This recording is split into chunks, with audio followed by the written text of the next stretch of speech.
And our friends in the Democrat Party kept saying we needed new legislation. We must have legislation to secure the border.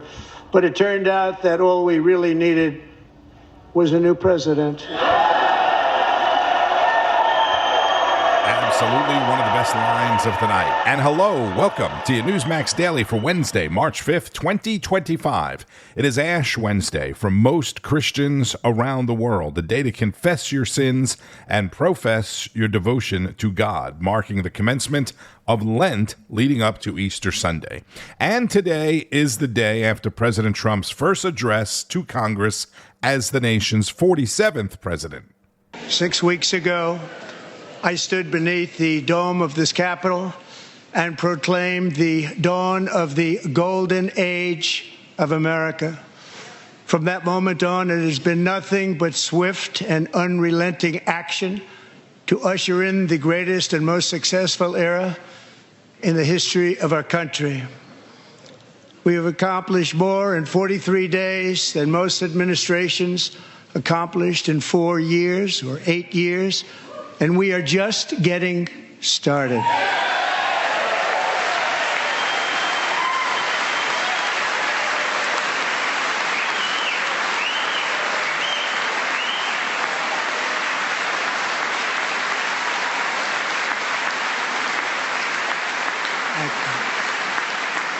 I return to this chamber tonight to report that America's momentum is back. The American dream is surging bigger and better than ever before.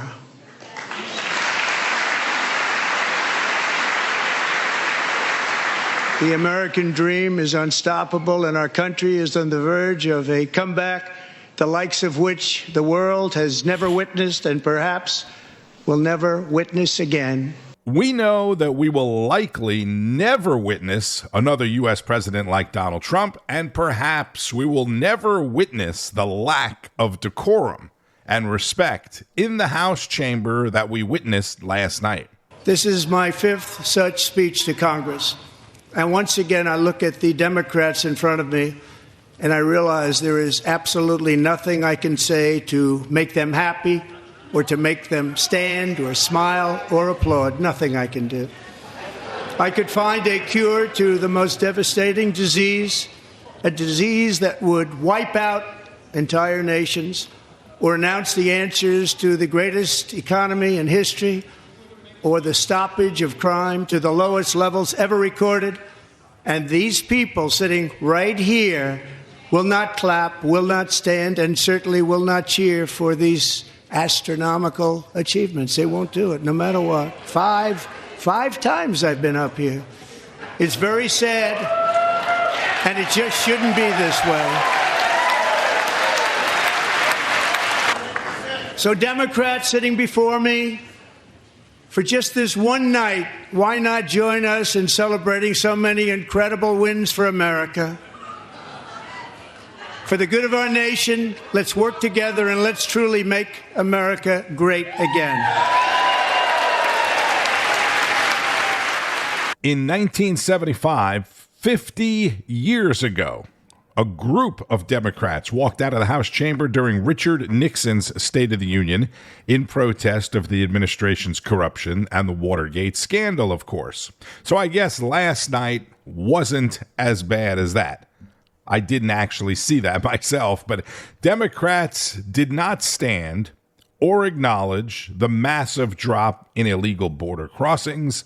They did not acknowledge the Laken-Riley Act, whose mother and sister were there in the chamber. They didn't even stand for a 13-year-old boy who is a cancer survivor. Joining us in the gallery tonight is a young man who truly loves our police. His name is DJ Daniel. He is 13 years old, and he has always dreamed of becoming a police officer.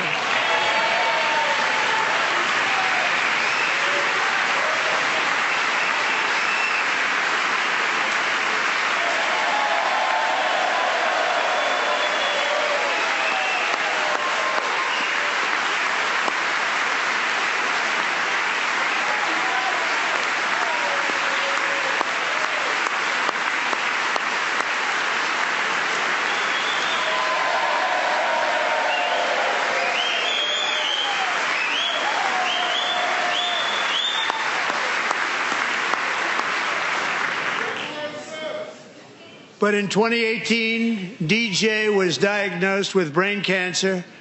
The doctors gave him 5 months at most to live. That was more than 6 years ago.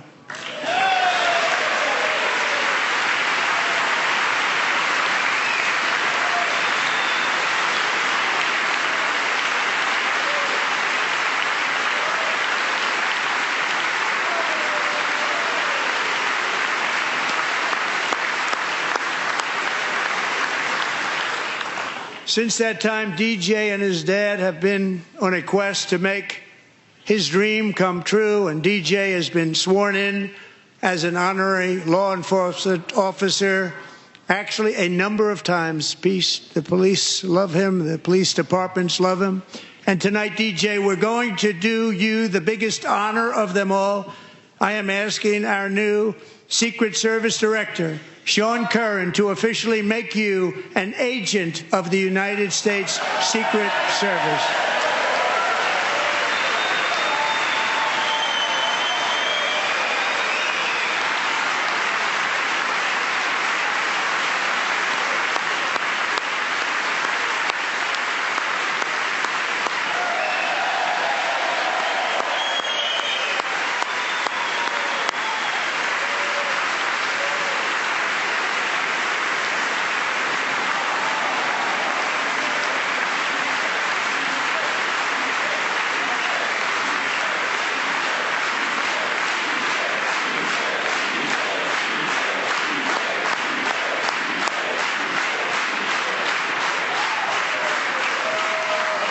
Thank you, DJ.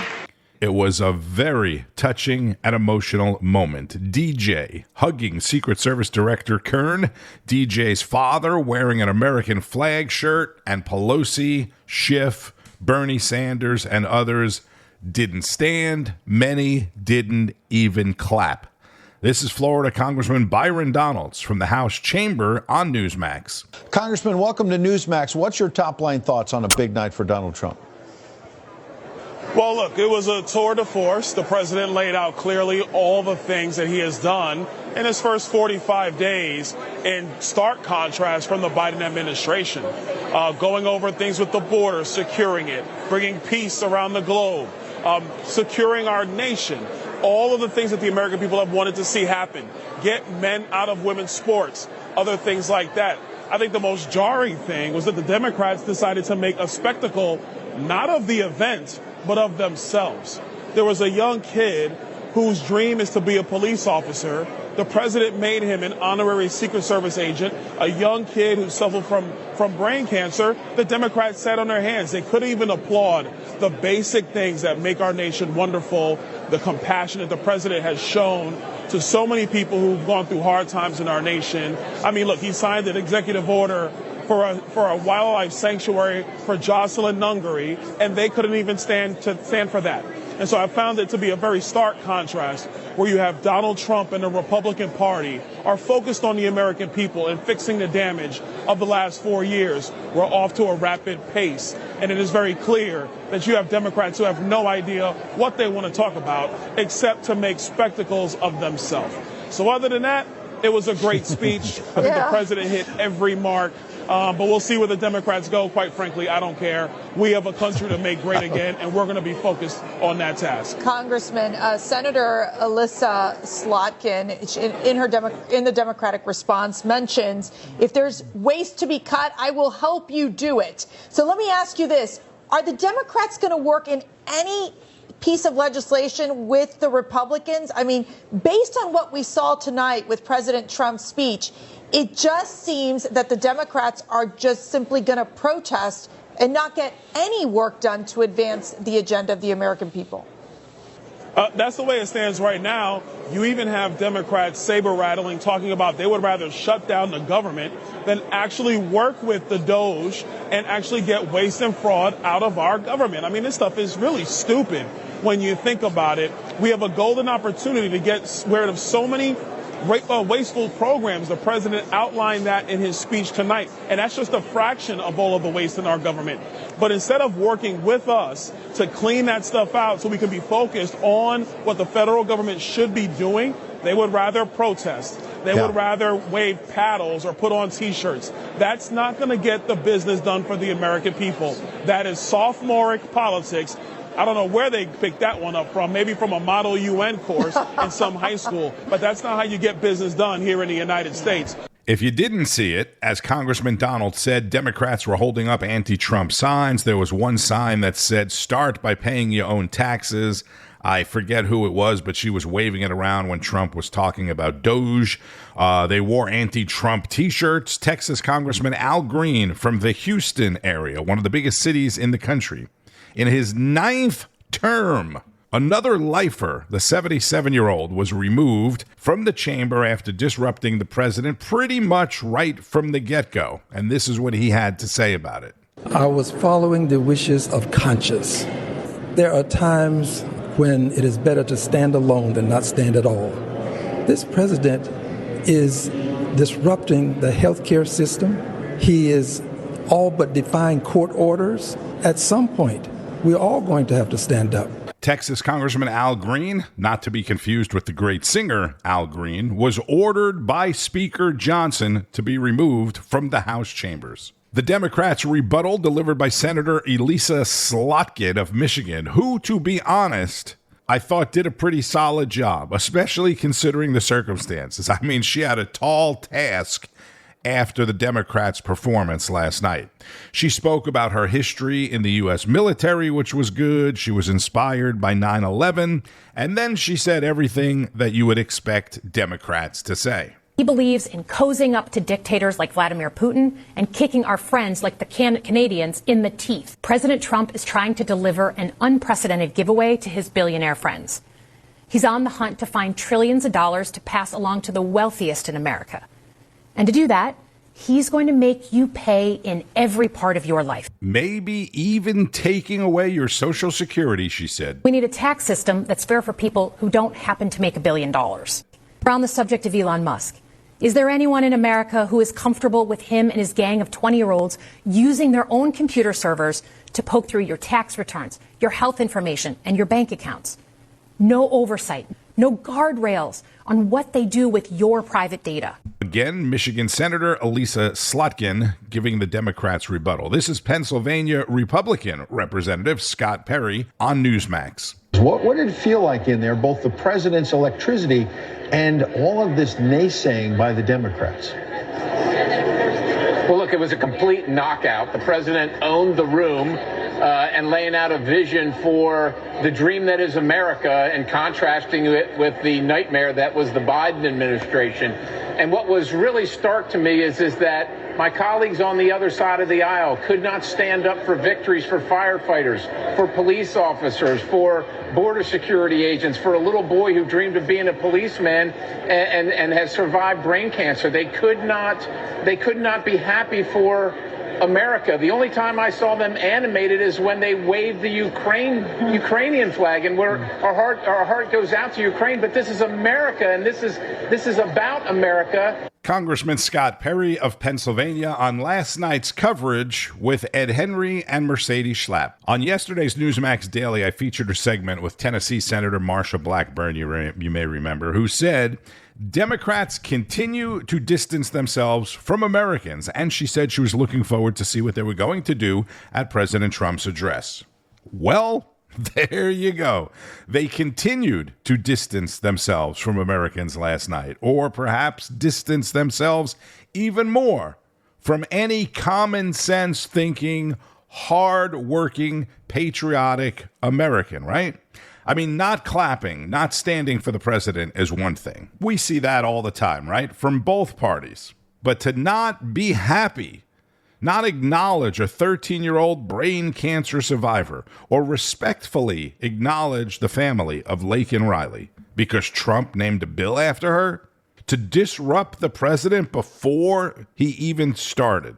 Oh, and Congressman Al Green, by the way, says he's going to file impeachment charges against the president. I mean, it's a damn joke. Yesterday, I retweeted a video of ESPN host Stephen A. Smith on The View. And I know you may not like him. I have mixed feelings about him myself. And yeah, he doesn't like Trump, but he gets it. And he's very critical of what the Democrats are doing and the race baiting that they've always done. And he thinks that he could legitimately be a Democratic presidential candidate. I think he could as well. He, of course, thinks he would be the best one. But if you're a Democrat voter or a Democratic lawmaker, you have to see that people are tired of the Washington games, the anti-Americanism, and the racism. Prior to the president's address, Rob Finnerty spoke with Bill O'Reilly on Finnerty about the Ukraine situation. If you know Donald Trump, you know that ups and downs happen all the time in negotiations, and it looks like he broke Zelenskyy, which is what he wanted to do. And so they will get the mineral deal, which is good for both countries, I think. Yeah. We never heard anything like that from the Biden administration or Kamala Harris on the campaign trail. But the U.S. could make not billions, but trillions of dollars off this deal if it does work itself out, and it sounds like it's going to. I heard reports over the weekend that the president's team strategically leaked to the Zelenskyy team that Donald Trump was going to demand elections in Ukraine before any peace deal happens. President Zelenskyy does not want that to happen, but what a tactic if that does prove to be true. Well, I don't know about that. I haven't been able to verify that. I don't think that's a priority for Donald Trump. I would be surprised if he even brings it up. What he wants is a ceasefire, with Putin and Zelenskyy signing off on the ceasefire. Trump doesn't care about Ukraine. I mean, it's no emotion invested in that country. It's a pain to him. What he wants is to bring Russia back into civilization and get them away from China, because the axis of China and Russia can do a lot of damage to the USA. That's what Trump wants. This Ukraine thing is just an annoyance.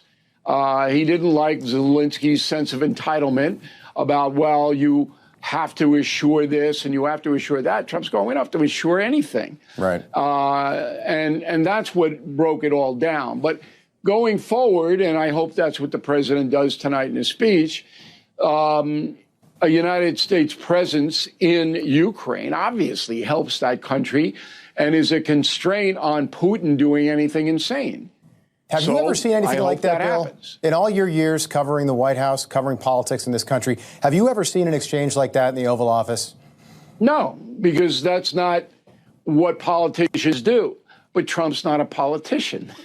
See, people don't understand that he's just what he's always been, a deal maker. And if somebody annoys you, like Zelenskyy annoyed him, that Trump's just going to lay him out. He doesn't care if the cameras are there or not. He said it himself. This is great television. So Trump's not a politician. And to think that he's going to behave like one is ridiculous. He's not. Even now, you don't think he's a politician? No. He's looking out for his legacy. That's number one. He wants to improve the strength of the United States and the lives of Americans. And if he's able to do both of those things, he'll go down in history as a very effective president, and that's what he wants to do. Bill O'Reilly on Finnerty. President Trump's pick as NATO ambassador. Our old friend Matt Whitaker reassured senators at his confirmation hearing yesterday that the administration's commitment to NATO is ironclad. Of course, some of the president's comments in the past have gotten a lot of feathers ruffled throughout NATO and, of course, in the United States. Whitaker was the acting attorney general in Trump's first term. He told senators that a key part of his mission would be to push NATO allies towards meeting President Trump's demand of increasing their own defense spending. Matthew Whitaker also was previously a longtime Newsmax contributor. And Commerce Secretary Howard Lutnick said that the administration, quote, may work something out with the tariffs on Canada and Mexico as early as today. Lutnick also said that Trump will unveil a U.S. strategic Bitcoin reserve during Friday's White House Crypto Summit. So put that on your calendar, Friday Crypto Summit, which caused the price of Bitcoin to spike once again this morning. The White House calendar shows no scheduled events for the president, but that certainly doesn't mean that he won't have an event or deliver unscheduled remarks, right? There is a White House press briefing scheduled for this afternoon, which should be pretty darn good after last night. That will be carried live on Newsmax, of course, when it happens. Be sure to keep up with all of the news and breaking developments. Once again, there will be plenty of them throughout the day and night on Newsmax, N2, and at Newsmax.com. It all begins each and every morning with Wake Up America, all the way through Finnerty at 8 p.m., Greg Kelly reports at 9, and The Right Squad. I'm Tony Marino. Thank you, as always, for listening to the Newsmax Daily Podcast. Enjoy the rest of your day. Ash Wednesday. God bless, be safe, and keep on fighting the good fight. News breaks every minute, every day. You need the app, the Newsmax app. Find it free on your smartphone store. Then watch us anytime, anywhere.